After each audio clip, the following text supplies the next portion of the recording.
এই যে রিকশাওয়ালা ভাই, দ্রব্যমূল্যের দাম যে হারে বৃদ্ধি পাচ্ছে, আপনি কি ঠিকঠাকভাবে 3 বেলা খেতে পারছেন? খাইতে পারি না মানে? রিক্সা চালায় আইফোন কিনা লাইছি, ডেইলি আমার ইনকাম 1500 থেকে 2000 টাকা। আমি তো গরু আর মুরগি ছাড়া ভাতই খাই না। আর জিনিসপত্রের দাম বাড়লে কি হয়েছে? ইনকামও তো বাড়ছে। কিভাবে? কিভাবে আবার কি? আগে রাস্তার এই মাথার থেকে ওই মাথায় গেলে 20 টাকা লইতাম, এখন লই 40 টাকা। ইনকামও বাড়ছে, জিনিসপত্রের দামও বাড়ছে। আগে তো পান্তা ভাতও জুটতো না, এখন তো গরু ছাড়া ভাতই খাই না।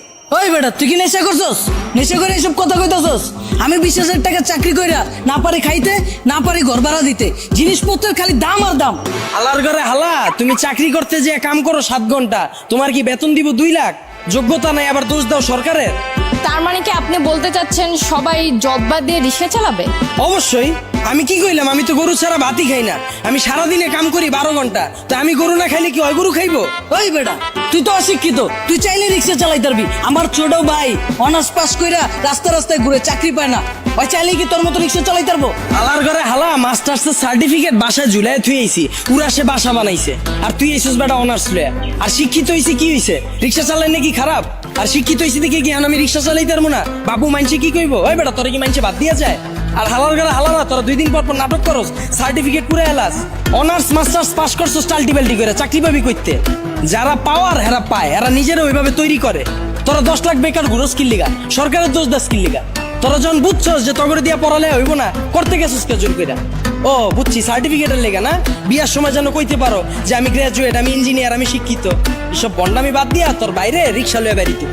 তার মানে আপনি কি বলতে চাচ্ছেন, আপনি নিজেও অনার্স মাস্টার্স কমপ্লিট করছেন কিন্তু নিজেকে ওইভাবে তৈরি করতে পারেননি, যার কারণে আপনার জব হয়নি?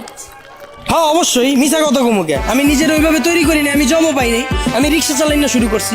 আর এই যে 10 লাখ বেকার ঘুরতেছে, একটাও কি বুকে হাত দিয়ে কইতে পারবো নিজে সর্বোচ্চ চেষ্টা করছে? আর এই যে 10 লাখ বেকার ঘুরতেছে, একটাও বুকে হাত দিয়ে কইতে পারবো নিজে করে ওইভাবে তৈরি করছে, নিজে করে সর্বোচ্চ চেষ্টাটা করছে, তাও চাকরি পায় নাই? সারা রাত খেলছে কার্ড, সারাদিন গার্লফ্রেন্ডের সময় দিছে, ওরা চাকরি পাইবো কইতে? যারা পাওয়ার হেরা পায়। আর গ্রাজুয়েশন কমপ্লিট করছিস, ভালো কথা, বইয়া রইছিস কে? ব্যবসা কর, উদ্যোক্তা হ, ঝুঁকি ল, হাজার মানুষের লেগে রাস্তা খোল, এসব বন্ডামি বাদ দে। আপনি খুবই গুরুত্বপূর্ণ বিষয় তুলে ধরেছেন, কিন্তু বাংলাদেশের মতো এরকম গরিব দেশে দ্রব্যমূল্যের দাম বাড়াটা কি স্বাভাবিক? ভাই খারান, এই দেশ গরিব দেশ কেটা কইছে আপনারে? এই দেশে 150,000 কোটি টাকার সিগারেটই বিক্রি হয়। বিশ্বের ভিতরে 5 নাম্বার বিড়িখোর বাংলাদেশ। এই দেশে মানুষ 20 কোটি, স্মার্টফোন চালায় 23 কোটি, বাইক চলে 30 লাখ, প্রাইভেট কার চলে 50 লাখ। এই দেশ আবার গরিব হয় কেমনে? ওই বেটা, যারা গরিব ওরা গরিবই আছে, আর যারা বড় লোক ওরা বড় লোকই হইতাছে। এমনি দেশ চললে সবাই তো না খেয়ে মরবো। হালার ঘরে হালা, 1974 সালের পর থেকে এখন পর্যন্ত কেউ না খায় মরছে? তুই তো নিজের বুকে হাত দিয়ে কইতে পারবি এখন পর্যন্ত কোনো একবেলা না খায় রইছস? হালার ঘরে হালা 3 বেলা তো ভাত খাসি, লগে আবার বিকালে